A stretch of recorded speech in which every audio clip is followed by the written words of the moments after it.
You ever lost your dog, only for him to come back looking at you like you're the stray? Yeah, Sarah did. And let's just say this wasn't Max anymore.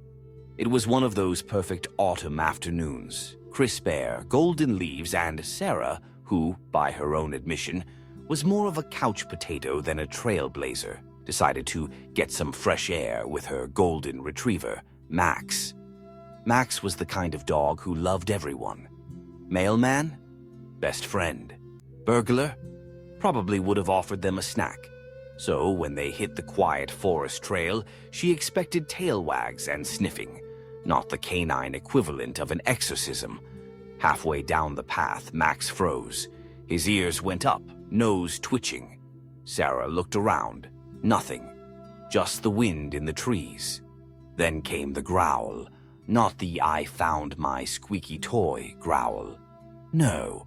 This was the "you're about to die in a Netflix docuseries" kind. Before she could react, Max shot off into the woods like a furry missile. Sarah yelled after him, voice cracking like a teenager's. Silence. Just her heartbeat and the unsettling realization that she was now that person, alone in the woods calling for a missing dog.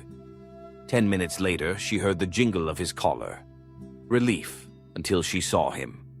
Mud plastered to his fur. Leash gone. And those eyes, wide, unblinking, locked on her like she'd just licked his food bowl. No tail wag, no happy bark. Just staring. Sarah stepped forward.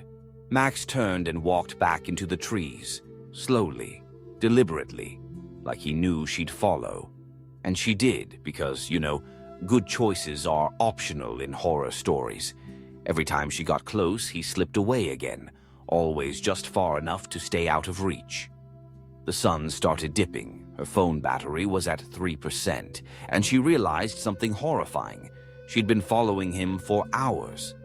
When she finally stumbled back to the trailhead, there he was, sitting, perfectly still, like he'd been waiting the whole time. And next to him, a second set of muddy paw prints. So here's the question. When your dog comes back from the woods, how sure are you it's still your dog? If this story made you look twice at your pet, hit like, subscribe, and share it with someone who thinks their dog is still their dog.